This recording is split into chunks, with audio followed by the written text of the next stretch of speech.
This episode originally aired on July 22nd, 2021.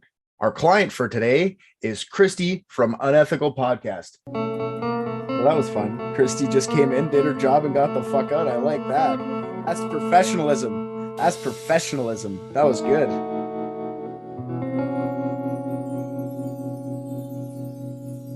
I am here to ask you guys to do me a huge favor because I was completely slack and I didn't get Celeste a birthday present.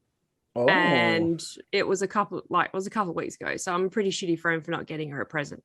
But she loves Edgar Allen Poe, right? So I thought, because you guys are fucking incredible at solving mysteries, I thought maybe as a present from me to her, I could hire you guys to solve what happened to him because no one seems to know.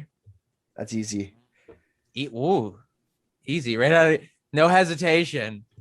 Awesome. We're trying to get customers here. Kristy's here. We're giving confidence, man. I know, but then that's how you set unrealistic expectations, and then you fuck us over, and we get 1-star reviews. RJ, or your customers try and pay you less because you just said it was easy. That too, yeah. You guys, it's the hardest case we've ever had to solve. We're gonna do it for you, Kristy. We're gonna do it anyway. You bring it up, and there's already a raven stalking Richard, so we're in for a treat on this one. Amazing. I do have to preface though that you will be getting paid in dollary dues. Is that okay? God damn it.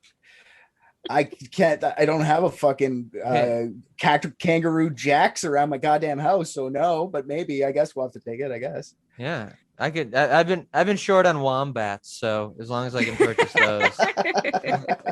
No shortage over here. Okay, well, let me know how you go, guys. And make sure you call me back because you didn't call Tally back last time and she was pissed. And she didn't even know what she'd originally asked you to do. So, but she was still angry that you didn't call her back. So that Bree person was also pissed. Yes. So I don't want the wrath of the girls on me. So you need to give me a buzz back when you think you've done it.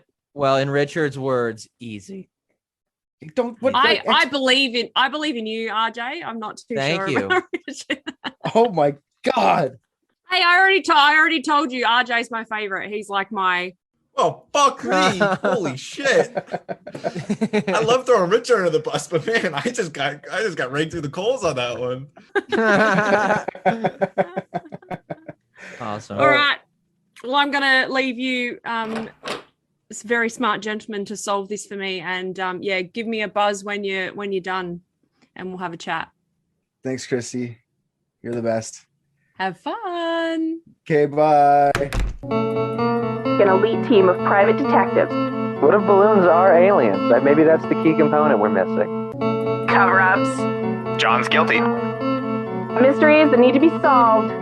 Maybe Mormons need mountains. Richard, shut up. But to know how a man died, guys, we have to know how he lived. Is it usually sequential like that? I would imagine in a very cold, dark room. He just seems like a very sad person to me. Yeah. Well, I'm going to go give you a little bit of a rip through of his life so you can have maybe understanding of the theory. So we're going to go through this quickly. It'll clear up some muddy water for later on in the show. Okay. So he was born in Boston, Massachusetts in 1809. So this is Victorian era, stinky people. Yeah, he was named Edgar after Shakespeare in King Lear, the character in King Lear, because both of his parents were actors. Can you tell? He's a dramatic character in not mine, yours. Do you guys learn about Edgar Allan Poe in school?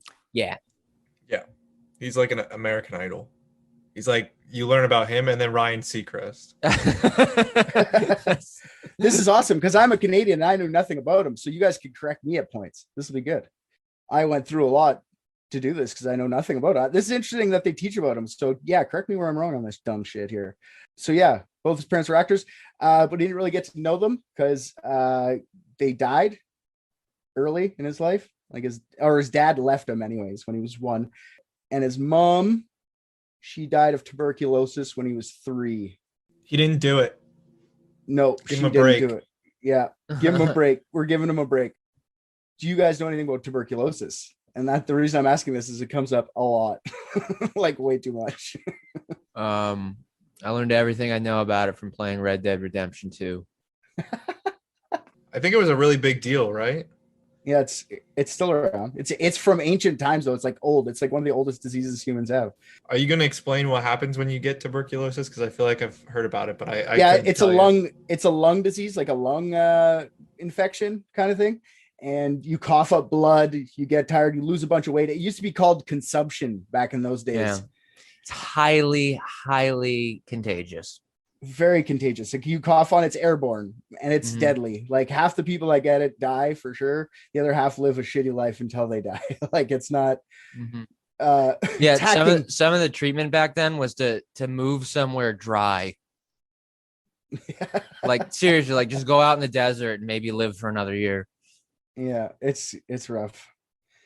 Yeah, so it's been around forever, but people knew how to treat it by just fucking isolating people. So after his mom's death, toddler Edgar was separated from his brother William and his sister Rosalie to go live in Richmond, Virginia with a merchant and his wife, John and Frances Allen. They let him keep the name Edgar Poe, but they just slammed like the Allen in between, and they never like adopted him. They just threw Allen in between. They're like, you're ours now. So did Allen become his middle name, or was that like the first last name? Like, did they just fuck his family over and say, nah, we're first? Yeah, I think it's the first. I don't know if they fucked his family over by any means, but they just put it there. That was their way of, like I said, they didn't adopt him. So they just threw the middle name in there. That's it, which I find really weird. But anyway, so they did that.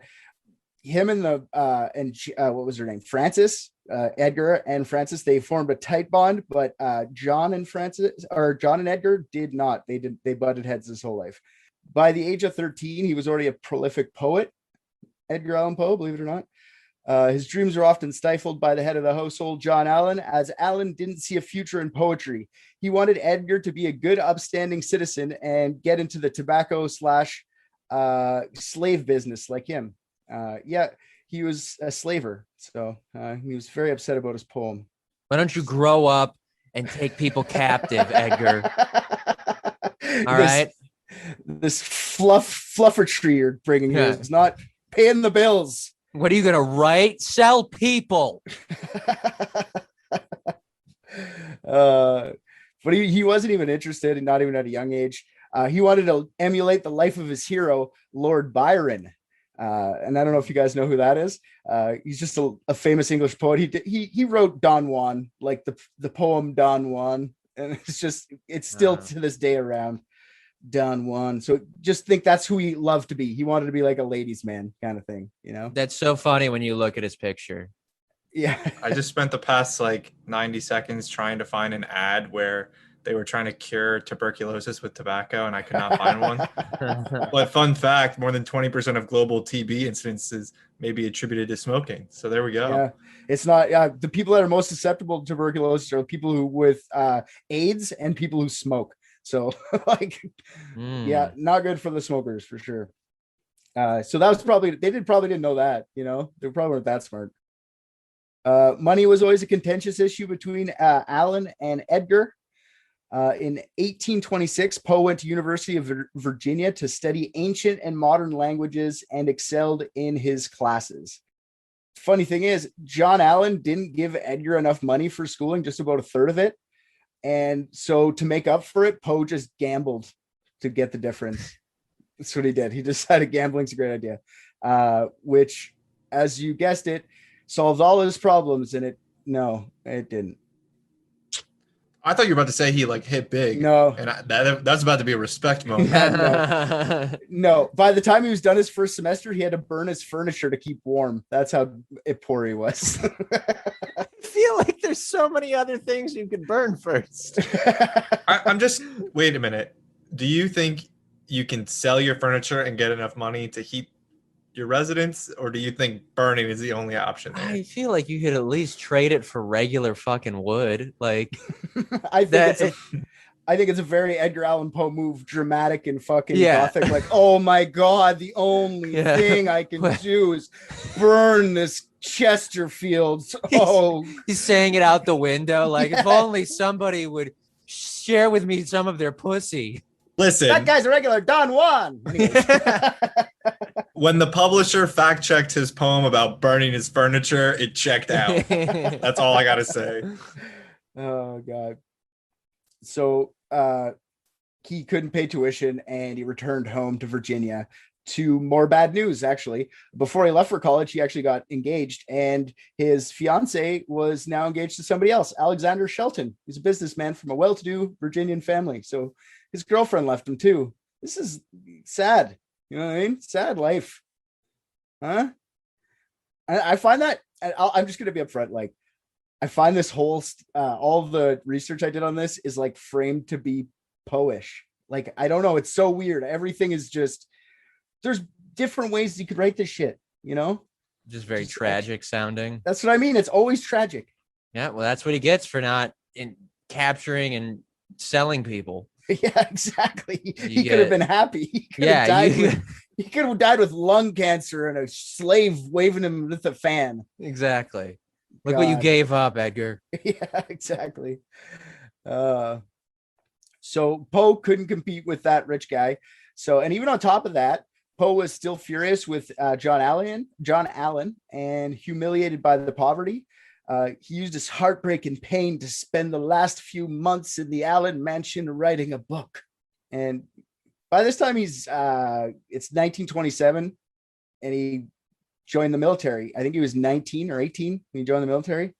And he was getting paid $5 a month. Imagine being in Victoria era fucking army. That must have sucked. Jesus, he's 19 at this point. They live so fast. So much has happened to him. I thought he was like 39. No, he's 18 right now. There's a lot of his life that's just him writing and being and stuff, so it skips a lot. But like his early life is so, you're right. He lived so many lives. Like he's got his parents both dead. Mine are still alive. Just that alone's a big step in your life. Yeah, Jesus Christ. I like how Richard just said it was a step, as if he was like aiming. Yeah. Like, once my parents die, then I'm really gonna almost there. I'll probably burn my furniture at 17, feel things out. I'll take it back that I'm to my parents. This whole thing, if they get onto Patreon, at least give us $10, but they'll never hear this. So yeah, I'm totally plotting to destroy my parents. Anyways, no,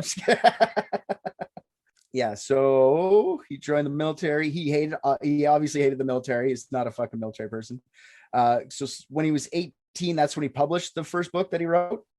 There was only 50 copies printed, and it didn't get him any type of attention at all. So he changed his name for this one. They called By the Bostonian. Like, he changed the byline to that. So he's the fucking shitty pen name, which I find fun. I like when, I don't know, it's one of these things where like, why did you do that back then? Why were you like, By the Bostonian? I know a lot of people still use pen names and shit, but it's still, I don't understand it. Unless you're like, what you wanted? I never understood the pen name thing unless you're a woman and that you just want to be a man. That's the only, in historical times, I was gonna say, in historical times, that's the only time I understood it. But like, besides that, I don't get it. Yeah. Anyways. I mean, they do that today, like, more or less, like the, what's her face that wrote 50 Shades of Grey. They do like initials in their last name because it does seem like a man wrote it. If you don't put like an explicitly feminine name on the front of it, and I guess that sells more. Okay, somehow. Well, I just want to make it very clear that I support that. Yeah, that's what I was saying. No, I mean, I think I don't care either, but he needed to say that though. He needed to get that out because it didn't sound good until then. Now it sounds like okay. It did not sound good. When I said it the first time, it did not sound good. Yeah. I know that. I want to go on record as supporting the way he said it the first time. Yeah, but I agree. You're right. The lady from 50 Shades of Grey said she had to do that. You're correct. She had to kind of to be able to break in with the men because it's such a male dominated industry anyways. Yeah. So in February 1829, so this is another 2 years later, so he's 20, Poe hears that Francis Allen is dying of TB, tuberculosis. Fuck. Another one down. Another one, tuberculosis did. She dies before he can even make it back to say goodbye to her. So that kind of sucks for him. Well, yeah, I mean, he was probably like 14 miles away and it was like a 3-day trip by boat. Yeah, exactly.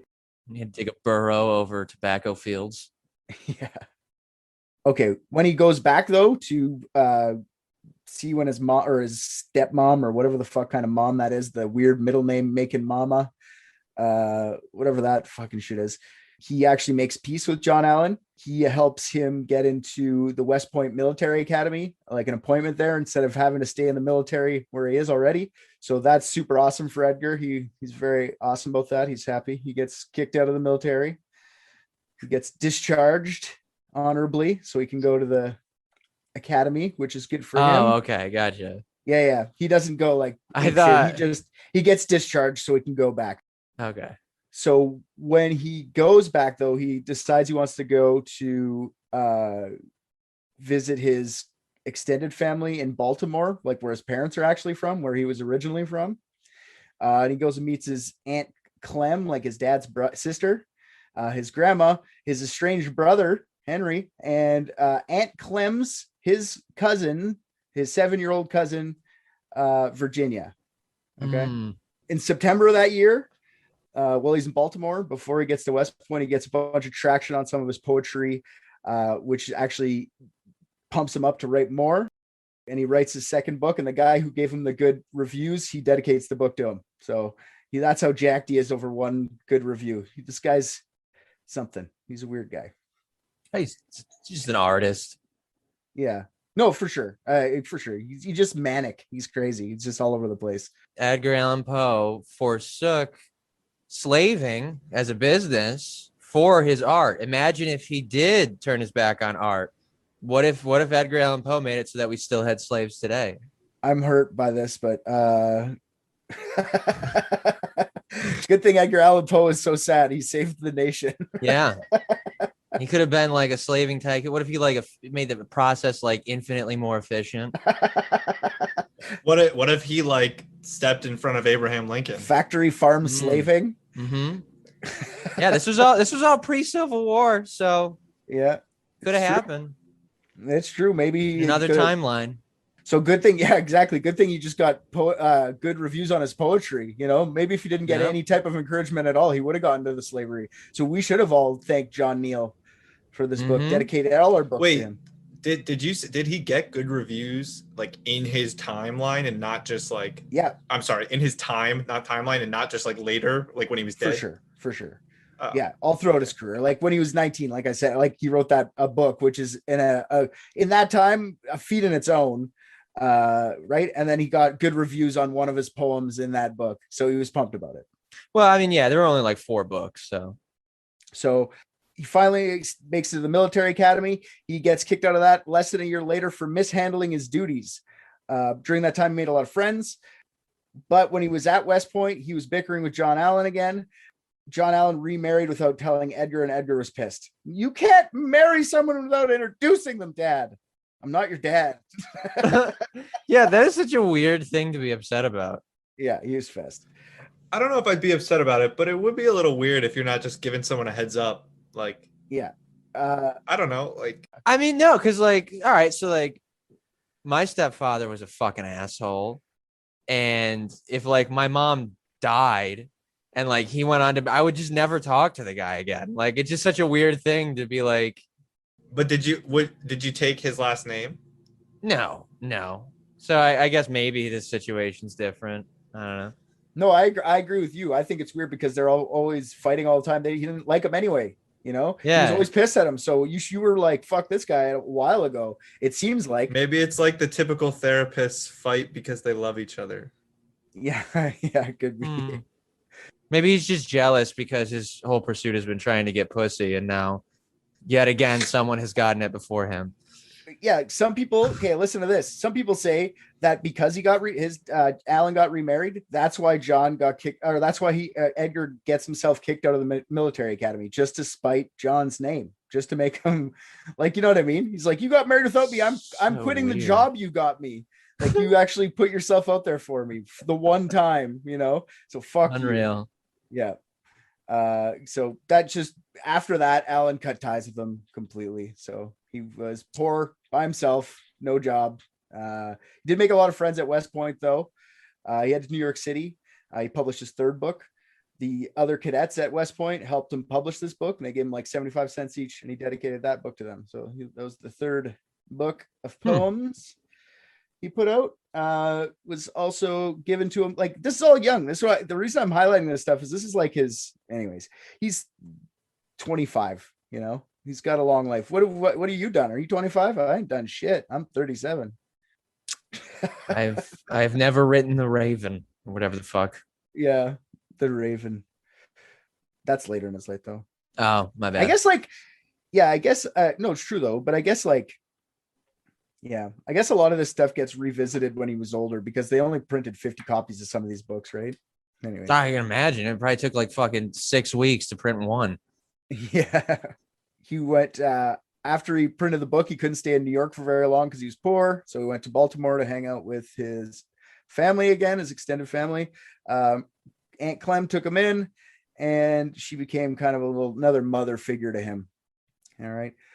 So Edgar's first cousin, I'm going to say that again, first cousin, Virginia, who is now 9 or 10 at this point. I'm just going to stress this. She is at least it's not gross. Yeah, she is 9 or 10 at this point.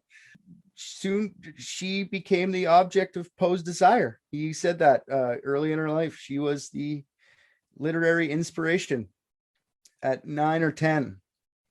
All right, just got that out there.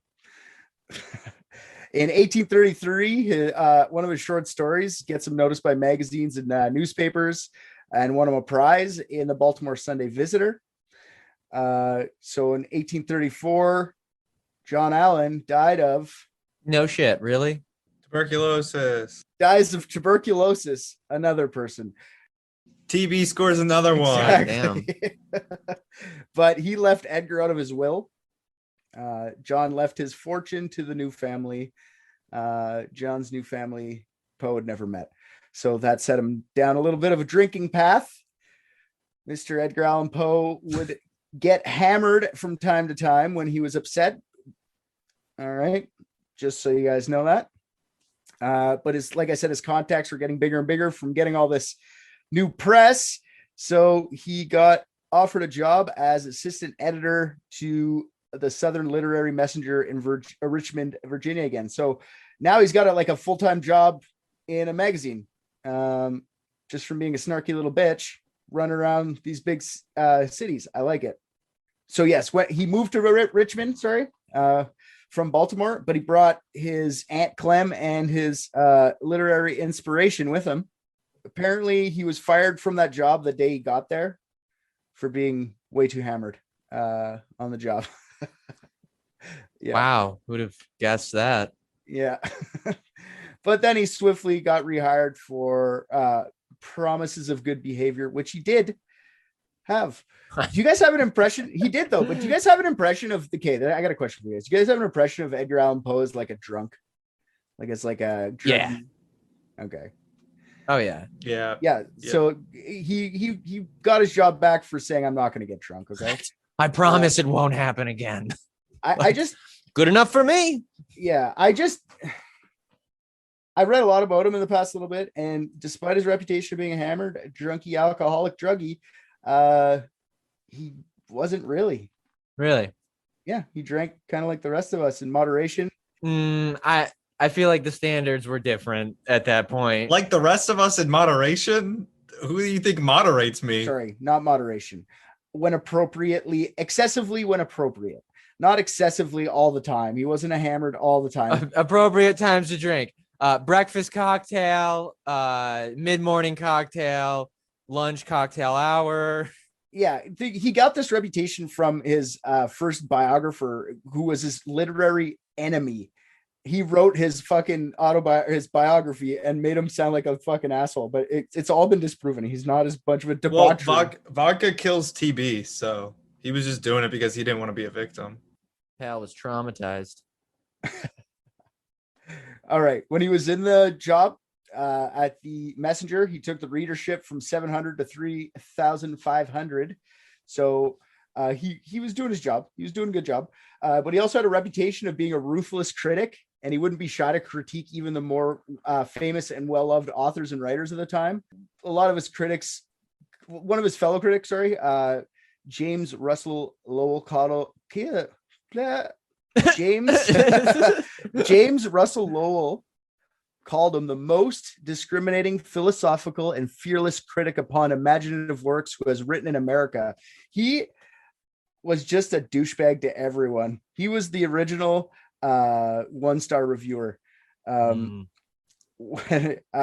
he did this all the time, he earned himself the nickname the Tomahawk Man. I like that. I wish I would have stuck. The Tomahawk Man. That would be a different history lesson, though, right? We're learning about the Tomahawk Man today, Edgar Allan Poe. That had to be racially. I Of imagine course. that's problematic language now for one reason or another. Of course it is. But that's what they called them. But that's what I'm gonna. I want to call one-star reviewers Tomahawk Boys now, but you just raised me the concern of the cultural significance of the word tomahawk. Yeah, isn't it just an axe? I don't get it though. Like, why specifically the Tomahawk Man? You know, it has to be some weird racial justification. He would scalp them. Exactly. Yeah, that's what he's so talking about. Fucked up. Yeah, it's super fucked up for sure. But this is like 1830s men. They didn't. Oh, of course. Yeah, he almost went into the slaving business. I get it, but all right. So on May 16th, 1836, Poe got married to Virginia. I'm sorry to take it back to the Tomahawk Man, Okay. but it's killing me inside. I just feel like that's such a great website name for somebody who sells scalp tickets. Like this Jesus walking around, he's known as the Tomahawk Man. I would love that. Yeah, you go find scalp tickets online on tomahawkman.com. I like it. So yes, so on May 16th, 1836, Poe got married to Virginia. She was the ripe old age of 13. Poe was 26, double her age. Sounds about right for the time. Yeah, first cousin too, just so everyone remembers that. Incest and pedophilia. Let's just lay it on thick. Yeah. What I wanted to remark here, though, is I wrote, never forget while 2021 sucks, at least people don't marry their 13-year-old cousins anymore. I don't know about that. I'm talking to Americans, so maybe that's not correct. They worldwide, baby. It's not just America. That where was it? I think France only just made it illegal in, I think within several, I don't remember exactly when, but all of a sudden it's not legal to marry children. Pedophilia, where were we? So about a year and a half after having his job as the assistant editor in 1837, Poe was let go from that job. His combative reviews are getting in the way of the publishers making money. People were starting to hate him and the Messenger. So you can only do the scathing review thing for so long before people start clapping back. You know what I mean? Mm-hmm. He claimed it's because he didn't have enough control over what he was allowed to publish, so he left. So he got fired. After this, Poe wanted to make his fortune through writing alone. I only wrote this because he is actually one of the first Americans to make the living off of writing alone, actually, after this point. Yeah, writers didn't have as many they would just publish a bunch of British shit because it already had a system. They had no way of bringing in the Americans. So Edgar fought for that a lot of his life to try and get writers, recognized American writers, so they would have their own publishing and system. So interesting guy with that. So between 1837 and 1842, he went from New York, Philly, working at various magazines. He got some low-level fame because of this stuff. Because like people who wrote in magazines and stuff were like they were rock stars more than they are now, right? Everybody read the paper and read the magazines and stuff. So he was getting kind of rock star status from that stuff. And finally, the pussy starts to trickle in. Yes. But despite his fame, he could barely survive off his craft still at this point. Damn it. Yeah, his book of stories published in 1839. He was paid in 25 copies of the book. That was what his payment was. It's like getting paid in exposure, RJ. Yeah. Here's 10 videos of your set. Yeah, exactly. Thanks. But are they all different angles? Because I feel like I would enjoy that.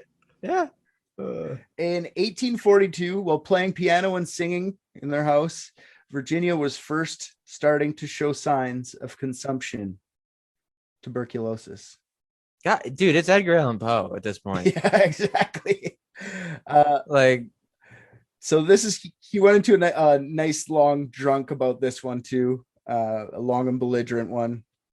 Another person dying of consumption in his family, you see. It's normal at this point, right? And it is normal. If your child bride gets TB, you drink, all right? That's like a rule.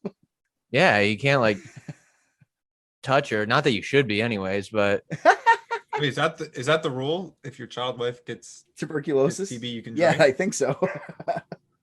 All right. So when he started to get really famous was around this time. So 1844, Poe moved to New York City and published a story about a balloon trip across the Atlantic Ocean in the New York Sun. Everyone believed that it happened.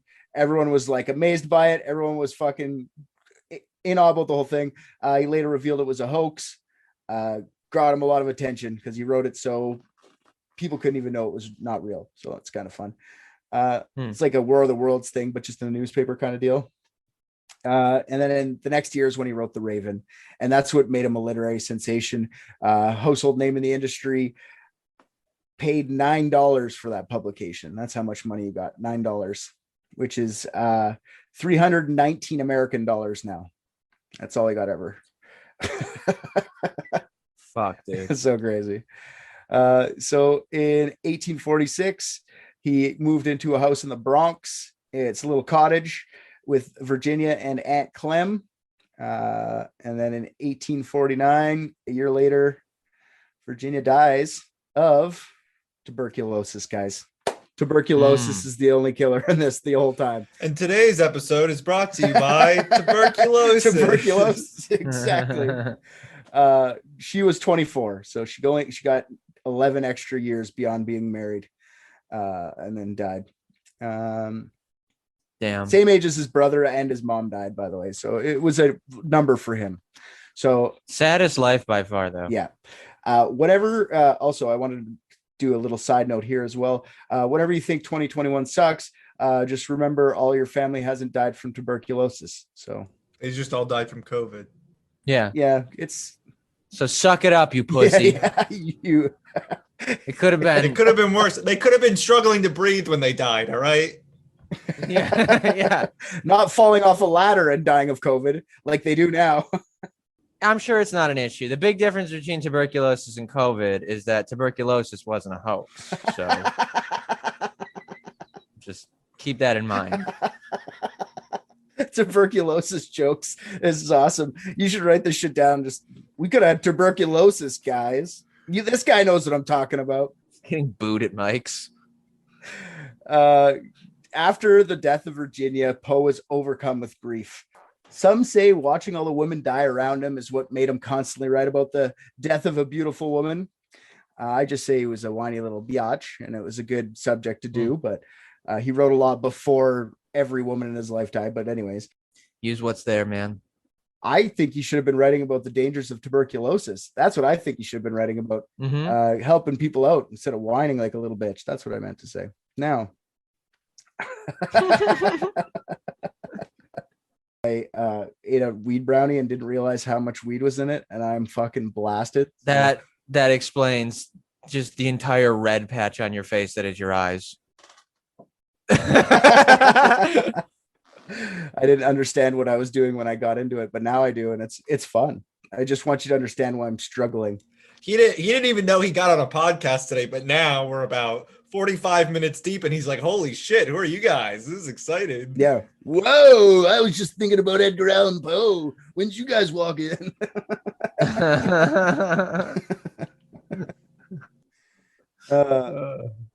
All right. So, wife dies. Now he decides to go on a lecture tour across America. This is just after when he starts fighting for the changes in the publication stuff for America. He's starting to fight for more wages. He wants to get paid more for what he does. So he's going around America lecturing about his shit. And he's asking for lots more money, right? And he still fucking can't pay the bills. Like, these guys still won't pay him. It's crazy. Well, maybe if he was lecturing about something interesting instead of like, ladies and gentlemen, look, they're called 13-year-old young women, okay? Young women. You know what I'm talking about over there, sir. Do you not? And she's like, no, I don't. Don't look at me. Don gets it. Don Virginia, go get us a cup of milk. Oh, Virginia died again. Damn it.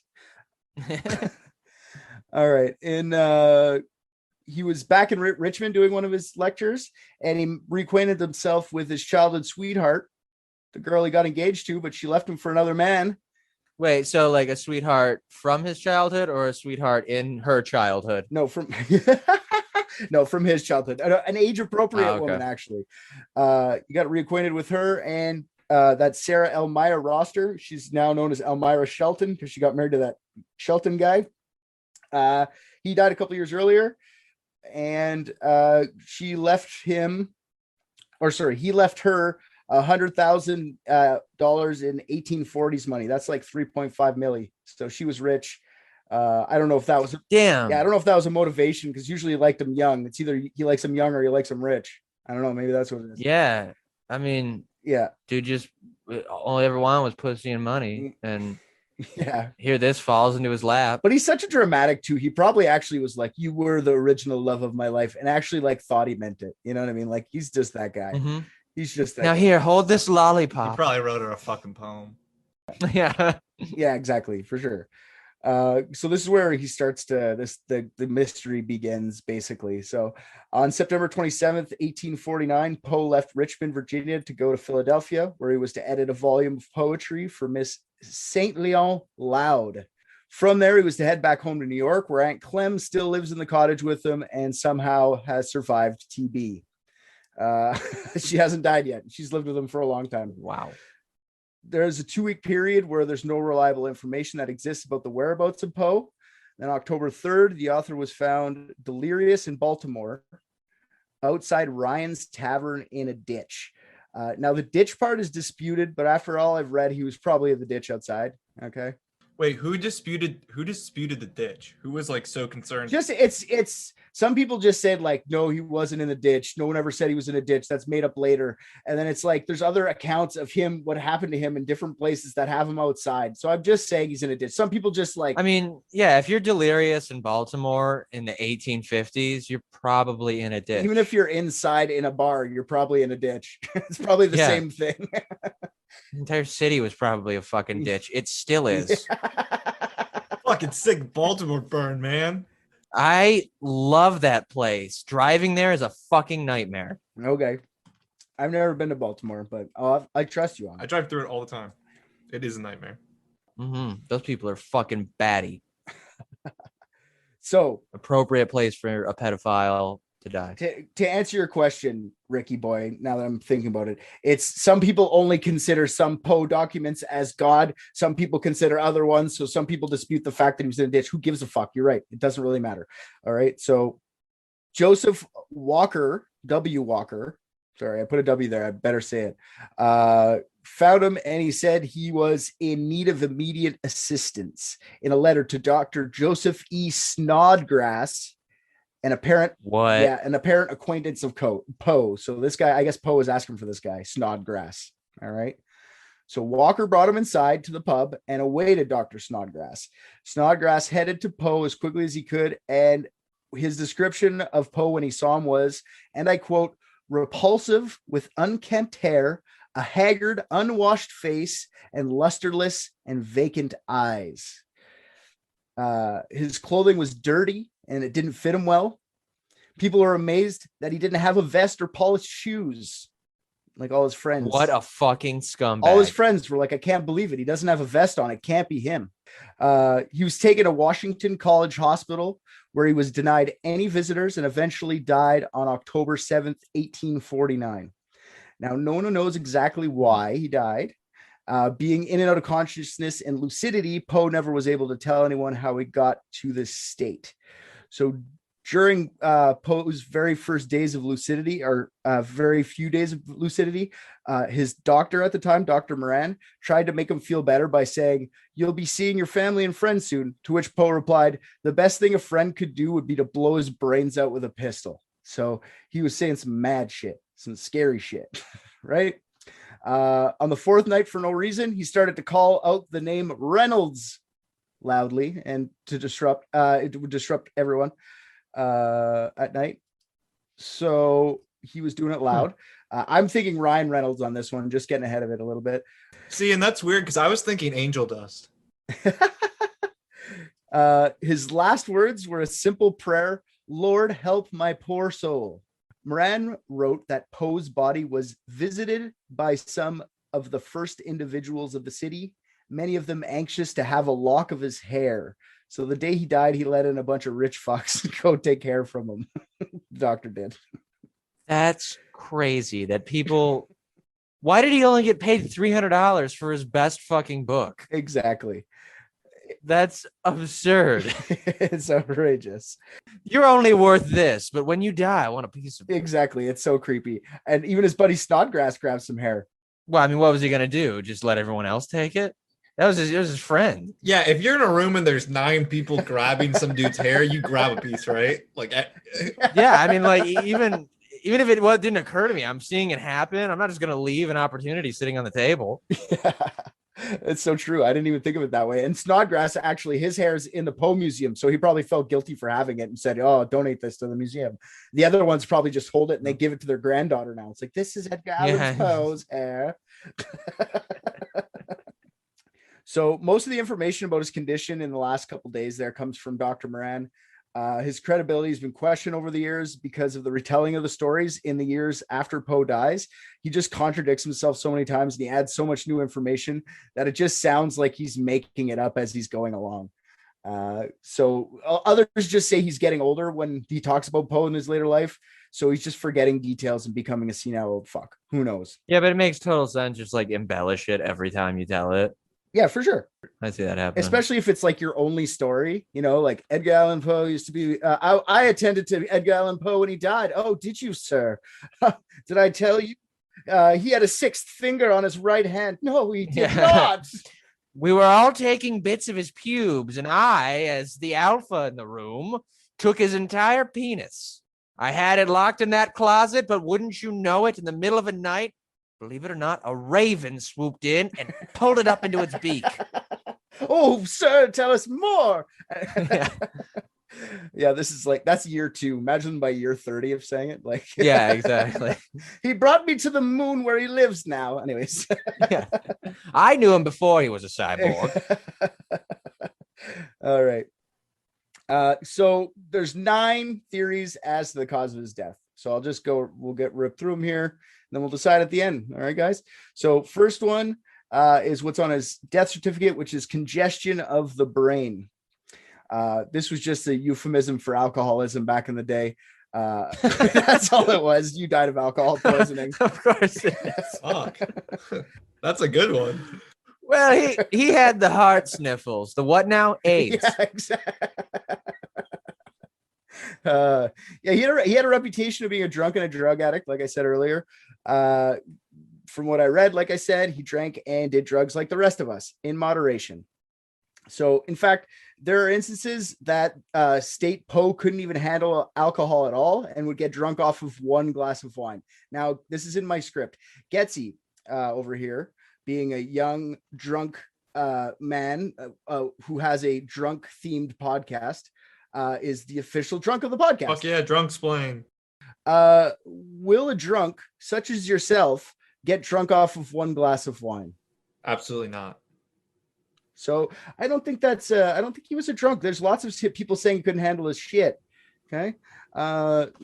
Near the end also of his life, he was in he joined a temperance society, which is just a Victorian era version of AA. He just swore off drinking. All right. And Dr. Moran, the guy we don't really trust, but he did say that he didn't smell of alcohol at all. So soon after, I'll tell you about this guy here. So soon after Poe died, Rufus Griswold wrote an obituary for Poe. He labeled him as a morally bankrupt, drunken womanizer. So who is Rufus Griswold? Do you guys know? The only truthful man of this story. Good name is going to be dragged for no reason. Yeah, he was Poe's literary rival. And I call him a jealous asshole. Like, why would you have to do that? You're just jealous. Nobody knows you now. There's a reason. I mean, but even slightly examine the facts in front of us thus far. He had a lot of bad things happen to him, but seemed like he was petulant and very self-absorbed. Oh, for sure. Fucked a child and was like, even his last words were, "Lord, save my poor soul." Yeah, it's so egotistical. This guy's and I love his stories. Like, yeah. I think he's incredible. Like, I really, really would. But I think he's a bad guy. I do too. I don't think he's a good person. I don't like Edgar Allan Poe that much. I like his stories. I don't like him as a person. Usually when I do these, I get a weird attraction. Like, I like them in ways, like I find a way to empathize with these. This guy here, I don't get it. Sure. Everything's always like, come on, man. Yeah. Step up. Yeah. Anyway, so yeah, this guy was the one that wrote his first biography. And that's how he's remembered in the public eye.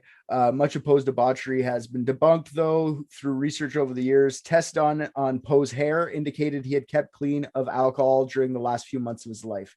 So, did he die of being a drunk? Maybe. I mean, what fucking tests were they doing in the 1840s to determine that? Was like getting like a homeless man to suck on it? Like, so one of the locks someone took out. Here, Jerry, put this in your mouth. They did tests in 2010 of his hair. Well, I guess maybe. Well, I'll tell you what. If alcohol was still in his hair in 2010, that's some impressive fucking alcohol. And send me some. No, it's actually lead content because of the way beer and alcohol was made back in those days. So they're actually looking for elevated levels of lead in them. So they're actually looking for alcohol. It's just signs of alcohol. And what hair did they test? Was it one of the hair that was stolen, or was it pure off his body? It's got to be the stuff that was stolen. Okay, well, who knows? They could have just lied about stealing it and then tried to sell it later, and it could just be fake. That is true. You see, an opportunistic fellow knows that someone was taking Edgar Allan Poe hair. All he's got to do is just rip his own hair out and say, "Hey, genuine Poe here." Okay, we'll get further in the story. There's a lot more to this that in all these theories that you're gonna go like maybe they got it from a different part. I'm not sure. We'll talk about it in a couple seconds. So you could be right though. He could have just been an alcoholic and him died that way. That's why the history books started to tell it for years and years, for 100 years, like almost 100 years. It changed a bit in the recent years, but we'll see what goes now. So the next one, number 2, is beaten to death by ruffians, which I kind of like. I think it's a fun one. This is actually the first theory ever printed about the death of Poe. So in 1867, there was an article entitled Autobiographic Notes, Edgar Allan Poe. The author, E. Oak Smith, writes, at the instigation of a woman who considered herself injured by him, he was cruelly beaten blow upon blow by a ruffian who knew no better a mode of avenging supposed injuries. It is well known that a brain fever followed. So a ruffian because of a girl. Sounds like Poe. He said he wanted to be a girl's man. It could be that he was beating the fuck out of outside that bar and that guy found him in the ditch, just head injuries, right? I guess, but yeah. All right. There's another thing. There's another one, a mention of ruffians, actually. It's in 1872. It's in an article entitled The Grave of Poe.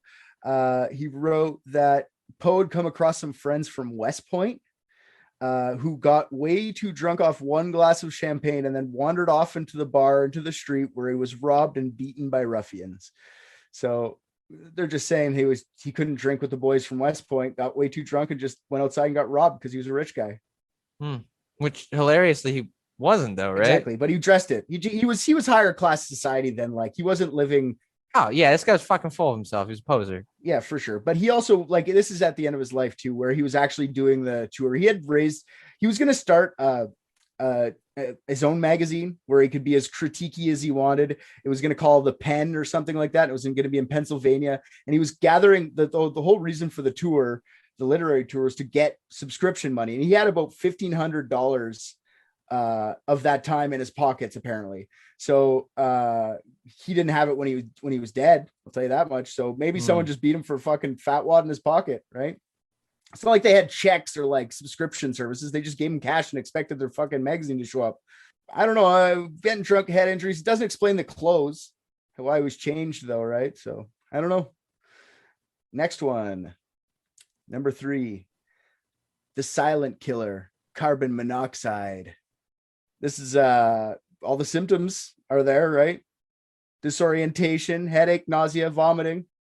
This theory was put together in 1999 by public researcher Albert Dunne. He argues that Poe was poisoned from the coal used for indoor lighting at the time. He said he even took clippings of Poe's hair to test it for heavy metals. This is the same hair testing I was saying with the lead. They did test it for all sorts of shit. The test was inconclusive. So I don't know what that means, clippings of his hair. I think that means right from his fucking crypt.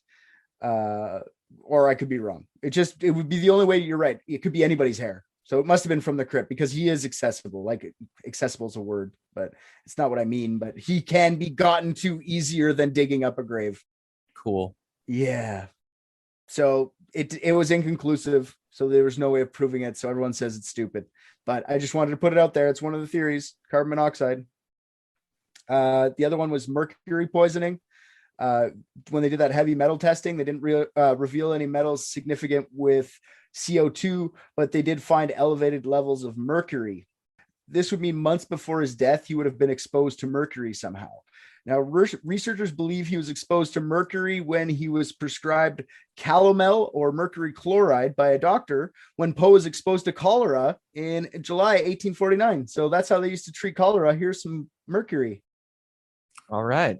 So anyways, mercury has all the hallucinations and delirium before death, has all the same stuff. The only problem with that theory, it was 30 times lower than what you usually die from mercury poisoning, but it was very elevated. So unlikely. All right. The next theory is a fun one. It's called cooping. Do you guys know what cooping is? Yeah, they force you into voting for someone. Is that something you're taught in America? No. Is that a real thing? Did you just guess that correctly? He's correct. 100%. No, I've been on the fucking Edgar Allan Poe Wikipedia page. Like before tonight? No, just since we've been talking about like he wrote 1/4 of Edgar Allan Poe's Wikipedia page is what I thought he was getting at. Oh yeah.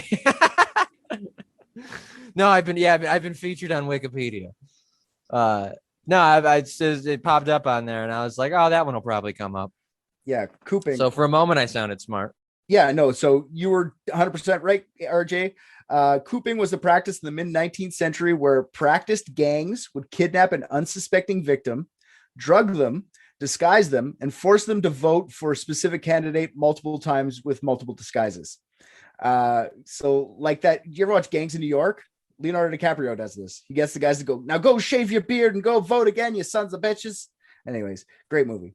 Ryan's Tavern, where he was found, was a known drop-off for victims of cooping. And it was a sheriff election that year, or that day. It was underway that day, the sheriff's elections. Where was he dropped off? Ryan's Tavern. It's called something else now. I think I have the whole fucking thing figured out, but I'm gonna let you. No, it's okay. There's like 4 more, and then if you got to figure it out, that's cool.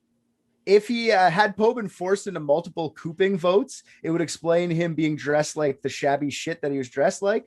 Not knowing which drugs and alcohol combo he was given could explain the death too. Could explain like all the hallucinations. Like who the fuck knows what they're giving them, right? And this is also a widely believed theory that he was cooped to death. Was the sheriff's name Reynolds? Sheriff Reynolds, yeah, Reynolds. That would have been great. I don't think it was though. Oh, I mean, yeah, it would have been a little bit more bulletproof. They would have said it. It would have been great. Yeah. So the next theory is rabies, which is another fun one. So it's only interesting to me because of this. Okay, so you guys are this kind of blew me away a bit. So in 1996, Dr. R. Michael Benitez was participating in a clinical pathology conference where doctors were given patients. All right, just on paper. So Benitez was given the patient EP, a writer from Richmond, and given the circumstances and symptoms of Poe's death. To Dr. Benitez, the diagnosis was clear. EP had succumbed to rabies. Once Benitez found out EP was actually Edgar Allan Poe, and this is a clear-cut case of rabies, it ran against all the previous other theories at the time. His diagnosis ran in a September 1996 issue of the Maryland Medical Journal. But Benitez did point out, however, there's a couple of holes in his theory. He didn't have any animal bites, but you don't really need that to get rabies. And there's no evidence of Poe having hydrophobia, which is a symptom of rabies. And that's just like being scared of water. He actually drank the whole way through his whole time at the hospital. No, they're not supposed to be able to swallow. Yeah. You're apparently scared of water. That's what I literally like. You're scared of it. You get visceral fear from water. Yeah, but like, I mean, like physically, they're also like unable to drink it.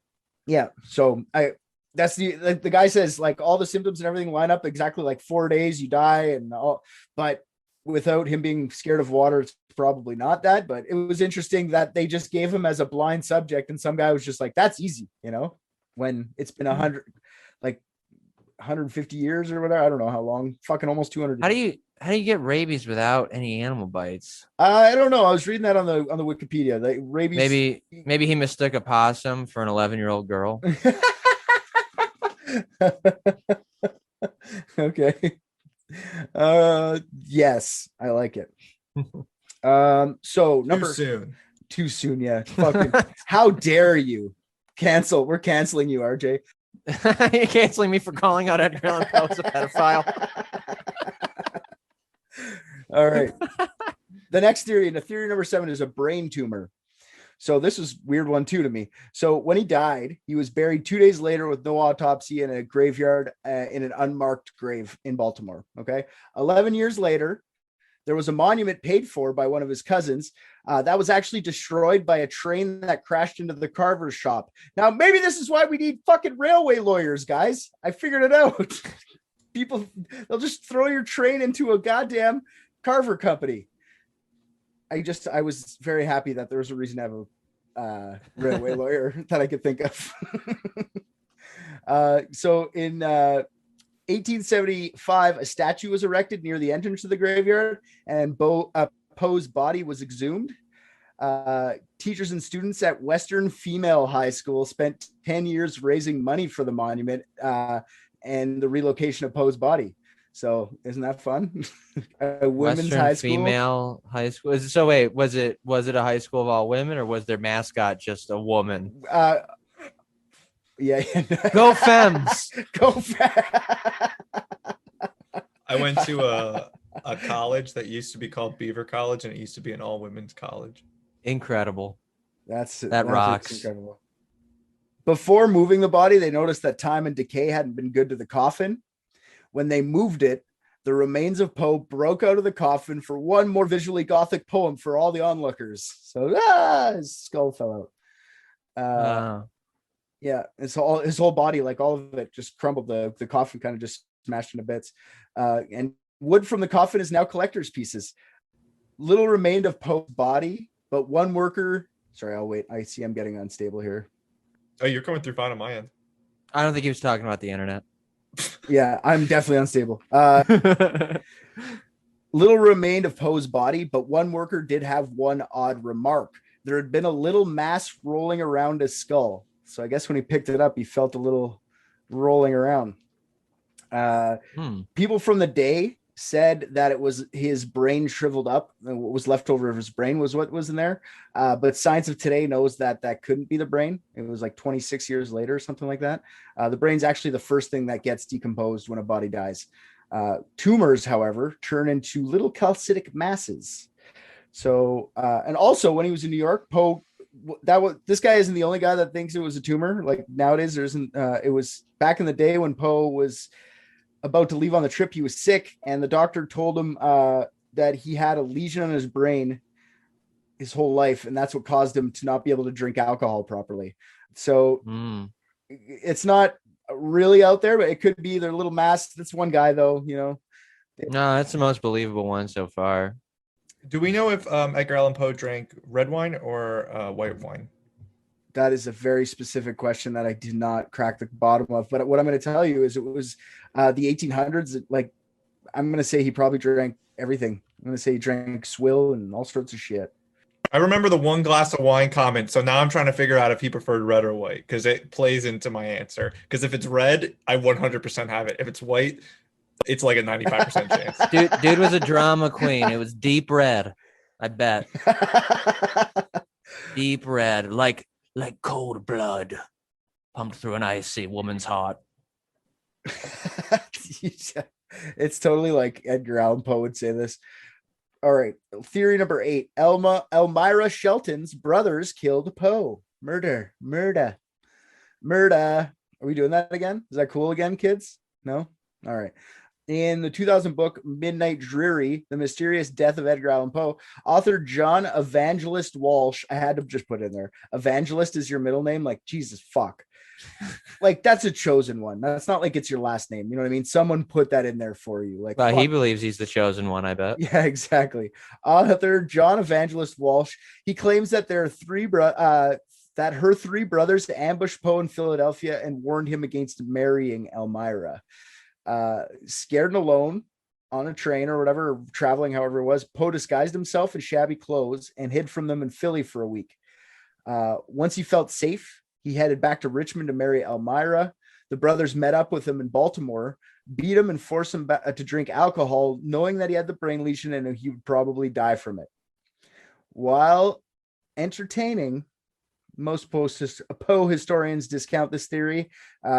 It accounts for the missing time, but that's just it. Like nothing else makes sense in the whole thing. Yeah, it's too many steps. Yeah. And then there's theory number 9, which is the last theory, my theory. And just bear with me here. All right. Tuberculosis. All right. I'm going with tuberculosis killed him. Because what else kills people in these days? Nothing. It was just tuberculosis. So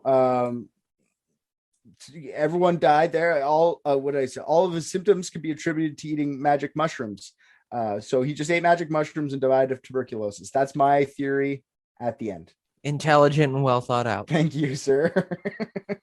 I spent 2 weeks researching this, and that's the best I could come up with. So I'm curious what Rick's got. All right. He's burning. All right, this is going to be a long one, so hang in there.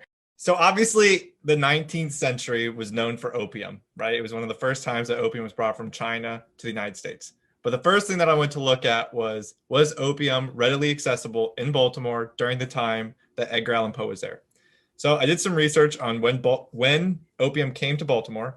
Not only was it there during the time of Edgar Allan Poe, but Edgar Allan Poe died in a hospital exactly 1.9 miles from the famous O'Donnell Square that was named after Captain John O'Donnell, who was the very first merchant to bring opium from the Chinese city of Canton to Baltimore.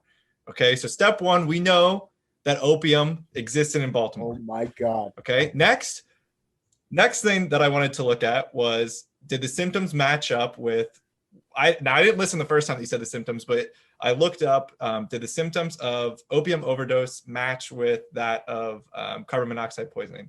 Every single one that's on the carbon monoxide list is on opium overdose. Anyone that wants to fact check me, you can look those up. If Google lied to me, that's on Google. That's not on me, but all of them are on the list. All right, next. I Googled what was Edgar Allan Poe's favorite wine. There was a story where he specifically talked about it. It is a Chateau Margaux wine. That is a red wine. You can also Google that, but trust me on that. That is a red wine. Hold on. I want to make sure I don't miss anything because there's quite a few. So then you talked about mercury poisoning. So I said, okay, is there a way that could somehow have been in the opium? Well, it wouldn't have been in the opium itself, but this is where I'm going to share my screen because this is probably the most compelling piece of it. You should see him unraveling the pin board behind him with all the he's finally getting to show what he has on that board behind him. Laudanum. Okay. So this is where I discovered something called laudanum. Okay, so laudanum is a tincture. A tincture, which I also didn't know, is apparently just any extract of plant or animal material dissolved in ethanol, usually alcohol. Okay, so that's why I wanted to know what color his wine was, because you could easily drug him if it was the same color and you could put it in his drink. So I agree that it was a cooping method, but I think this is exactly how they drugged him. So we know that opium was available. We know that at the time, laudanum was, so I can go down here, not only... so after 1820, which she died after 1820, was mixed with everything imaginable: mercury, hashish, cayenne pepper, ether, chloroform, yada, yada. So the whole point to this is saying, I believe that he was drugged with laudanum that at the time they thought was medically viable, but obviously had opium in it, but was just dissolved in alcohol. No, yeah, that shit was just normal painkillers back then. So that's why I think the idea of him drinking one glass and getting away from himself, but there's your motive, is the cooping or whatever you said. Yeah. That's my idea. And like I said, he was said to have a bunch of money on him. The Coopers were all gangs. They probably saw it as like, he has to die. They probably like, it could have been like, get him again. He's still standing, again. I find it, the cooping thing's so crazy to me that they would do that to just like, fuck someone up to death. Like they would do that to kill someone so they wouldn't have any proof after. Yeah. This is literally how close the hospital was to where O'Donnell Square Park is. I feel like you could walk a straighter line back then. Oh, absolutely. Yeah. So 1.34 miles straight. I love how nice. This is great. Cooping with opium laced drink. Yep. Cooping with laudanum is that's my vote. Laudanum. Okay. Cooping's a pretty compelling one, and you're right. I do like RJ is going to say something outrageous now, which is fun. No. I'm happy with that theory. I'm not. My theory is, let's not dignify a pedophile with caring about how he died. Just be happy that he's dead. Yeah. And all right, the political correct way out. Go RJ. and it's like, it's true. Yeah. And even I looked into how normal was marrying your cousin in 1830 something. How normal was it to marry your 13-year-old person in those days? And it was less weird to marry a 13-year-old than it was your cousin. Like he was actually more battered about the whole thing that it was his cousin than the fact that she was 13 at the time. He had family help him find a child bride. What a loser. Yeah, and he had to write that she was 21. Like the fucking priest is a dickhead too. Everyone's a dickhead. Ew. You weren't even allowed to do it, Yeah, and well, that's what I mean. I feel like it was just like a rich people thing. It was all the fucking lower class people weren't being assigned children to marry because they made so much money peeling potatoes or some shit. Yeah, no, for sure. He would, if he had more money, he would have been an even worse guy. Oh, for sure. I'm sure. And there's a lot of talk of him womanizing a lot. And it's just none of it. It's all just hearsay. Well, I have no problem with that part. No, but I mean, who knows what he's like? There's not enough information for me to want to put it in there, but it's a known thing about him, right? But was he just smashing more 12-year-olds? That's why it's not a thing that's said a lot, Well, it almost feels like he wasn't, but he was just sad about it all the time. And somehow that's worse to me. I don't know. He just seemed like a piece of shit. Again, incredible storyteller, but yeah, it's like Lovecraft. I don't need to care about him as a person at all. He actually, just so you guys know, on the last final thing, we have to appreciate Edgar Allan Poe in a way. He is actually widely regarded as the father of the detective novel. All right. He wrote the first novel of a detective finding clues and following clue after clue after clue until the conclusion of the book. Right. So Sir Arthur Conan Doyle loved him, wrote Sherlock because of him. Without Sherlock, we don't have, without Poe, we don't have Sherlock. Without Sherlock, we don't have half the detective stuff we have today. There's no Nancy Drew. There's no Private Dicks. I'm just saying Arthur Conan Doyle was an absolute genius. And if he loved Edgar Allan Poe, he always took pieces from his idols and put them into Sherlock Holmes. Yeah, Sherlock Holmes was an opium addict. for sure. For sure. But that's the thing about Edgar Allan Poe's depiction. Sherlock Holmes was a pedophile. But he was depicted as that early in his death in his, but he's not actually that, which is funny. So he's not actually an opium addict, but that's what he probably took from Edgar Allan Poe, which is you're saying is, which I agree with you. You probably took that part of Edgar Allan Poe and put him into Sherlock. I think Sir Arthur Conan Doyle subconsciously figured out how he died back in the day and just didn't realize it. I think he had a dream one day and he was like, opium. So like, yeah, like his shit's great, and it did inspire a lot, like horror in general, which like I fucking love. I mean, but in the same way, like Alfred Hitchcock. So did Lovecraft. You don't have to like Lovecraft. He was a nightmare, and he was racist. Cat had a name that we can't say. And you wouldn't have Stephen King without Lovecraft. I mean, hell, we wouldn't have Ignition without R. Kelly. Okay, but we don't have to like the people that made it. You don't have to like pissing on your sheets. Exactly. No, I find that like the ripple effect to make us today is kind of interesting, right? Sure. Edgar Allan Poe influenced this. Our great grandfather was a drunken pedophile. Yes. And whose wasn't? So. Oh, we figured it out. He was a pedophile. Oh, I'm sorry. That wasn't what we were figuring out. That was just a fact about him. Knew that. That's actually historical fact. That's historical fact. He was a pedophile. Just for the record. That's a shame. A regular Jerry Lee Lewis. Oh, gross. Seriously, same Great exact balls of fire. Jerry Lee Lewis did the exact same thing as Edgar Allan Poe in 1960. So he married his 13-year-old cousin. So the same exact thing. Rich white artists, man. Yeah. They didn't even try to hide their pedophilia back then. They do it now, just hide it more. Yeah, they pretend. That's why they go to pizza shops and do it in the basement. We all know that. That's why they all become priests. Mm-hmm. Or politicians. So, boys, what have you got for me? Well, step one, we figured out that it was cooping. If you know what cooping is. So one guy hovers over another guy and spreads his butt cheeks. Oh no, I'm sorry. That's a different thing. Wrong cooping. It means two things. Yeah. Go ahead, RJ. Rick. I'll let you explain cooping because you did such a great time. The first time. It's basically where people are paid to kidnap people and force them to vote multiple times under duress, and they'll have them change into different disguises or go to different locations and make them vote multiple times for the same individual. The whole time they drug them, and every time they get back, they make them have a drink. So they're basically trying to kill them so they don't have any witnesses. Mm-hmm. And the other cooping we can talk about later in a separate Zoom chat if you want. Yeah. You can call me later. We can have an R-rated chat together. Sounds good. Just us.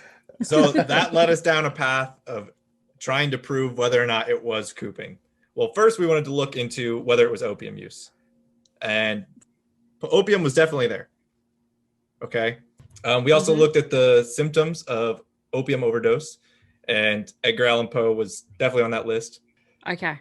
And then if they could have slipped him something. So I'm going to share my screen here so that you can see what I was looking at. Oh, yes. I know exactly what that is. Yep. You just know how Everyone do you pronounce knows. It's weird that you guys don't know what laudanum is. It's weird that I don't know what that is. Yeah, I was surprised that neither one of you had heard of that before. That was like literally just catch-all medicine in the 1800s. Yeah, no, I didn't know that. Yeah, pretty much. Okay. Yeah. We don't use it anymore. I would hope. No, we definitely don't. If you're fucking lame, you don't. But there was also mercury found in his system. So at the time, opium was often mixed with mercury and a bunch of other things like cayenne pepper. We knew that Edgar Allan Poe drank wine. So we looked up his favorite wine, and it was listed as a Chateau Margaux, which was a dark red wine. So easily could have put laudanum in it. What he's trying to say is it was a cooping scheme that killed him. Yeah, that was a long-winded way of saying he got cooped. Yeah, and when he says we, he's being generous. He means him. I know after listening to you guys recently that RJ, you always have your own personal take on the stories. Do you have your own?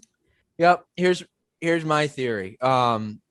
Celeste needs to choose better idols because this one was a pedophile. So for her birthday, give her a little bit of life guidance.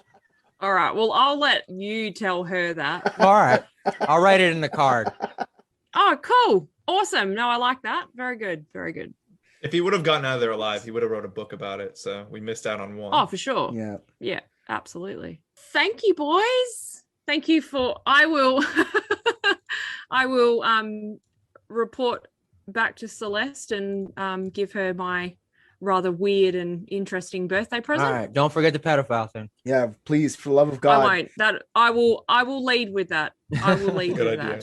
that. Even if you don't want to say it, just don't forget it. Yeah, we'll knock off a couple Forget it. dollary dues too if you just do it at the end too. Like you do it at the beginning, and then at the end just go like end pedophile. So I just need you guys to send me your addresses so I can send you your kangaroo scrote pouch full of dollary dues. Oh, okay. Cool. Did I get dropped by a plane flying upside down over your house? Ha ha ha ha ha. Everything's upside down in Australia. Yeah. So funny. Love you guys. See ya. Bye. Cooping. What I wanted to say, sorry, cooping. I agree with. I think that's what it is in the end. But I do like the brain tumor one because it's fun. The fact that the body fell out of the casket, and especially if he had like a brain lesion, like the guy said, and it would make him sick. That I believe. Right? Just even if it was just drinks, it wouldn't have to be the crazy laudanum or whatever. It could just be drinks, and he would just get sick to die. Like. Before he left to go, the doctor told him not to travel, and he was like, I'm fine. And he felt better the next day, and then they left, and then that's when he disappeared. So, well, I mean, people just like, I mean, imagine how many people die. I mean, because they were drinking way more irresponsibly then. And then also, for whatever reason, I didn't know this, you were saying that they tested his hair for fucking heavy metals because apparently that was an alcohol. yeah, Like, people get holes in their brains today from alcohol. I can't imagine. yeah, for sure. Alcohol back then. Well, did anyone test his hair for cayenne pepper? Because if there was cayenne pepper in there, then Yeah, I'm just saying, I might have cracked the case. I know no one's looking for it, Ooh, but spicy. yeah, give that homeless guy another lick. Yeah. yeah. Where does cayenne pepper sit on the periodic table? It all depends if he's a heavy metal or not. I'm not sure. That's true. Yeah. Is he in the 200s? Yeah, dude. Have you ever read his shit? No, I've read it. Like, yes, I've read Raven. It's nice. It's a little fun Yeah. little poem. I've seen some Edgar Allan Poe, but I've never sat down and grabbed a book and ripped through them. You know. Well, poetry's gay, but like no, the short stories are what I dig, like Cask of Amontillado and shit. Like, it's like genuinely like creepy shit. Yeah, He's good. yeah. I'll definitely. It read holds up way better than you would think for being like nearly 200 years old. I never knew that the word poet came from Poe's last name, so that was interesting. I didn't know that until now either. I don't think that's true at all. Richard's like, One more brownie, if we would have left here, and he would have been quoting that somewhere. telling everybody.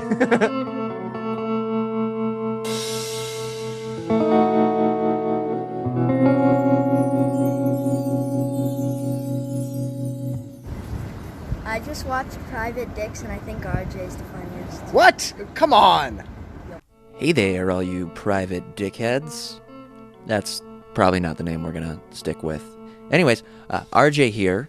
I am here to tell you thank you for listening to another episode of Private Dicks. If you liked what you heard, go on Apple Podcasts, Spotify, anywhere they take your reviews, drop us 5 stars, say something nice. Also, what you just heard was from last season. If you want current episodes as they're dropped, head on over to patreon.com and search up Unethical Podcast. That's our mother podcast. I was not aware Private Dicks was a spin-off. I'm going to renegotiate my contract. On Patreon is a full 16-episode season, more of Private Dicks, uncut videos of each episode, and many more things are getting added all the time. You can also find all of Unethical's content on there, so go listen to that. And if you're already a patron, fuck yeah, dude. You're the best.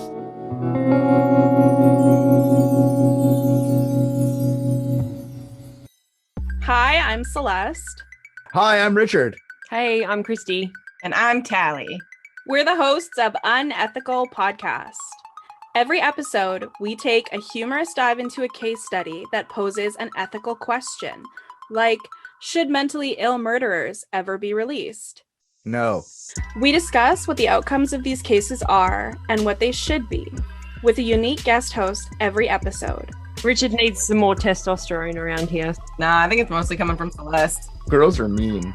Our podcast is no holds barred, true crime, comedy, adult content, and definitely not for everybody. But like most people aren't like can handle swear words and stuff, right? Am I right about that? No. No.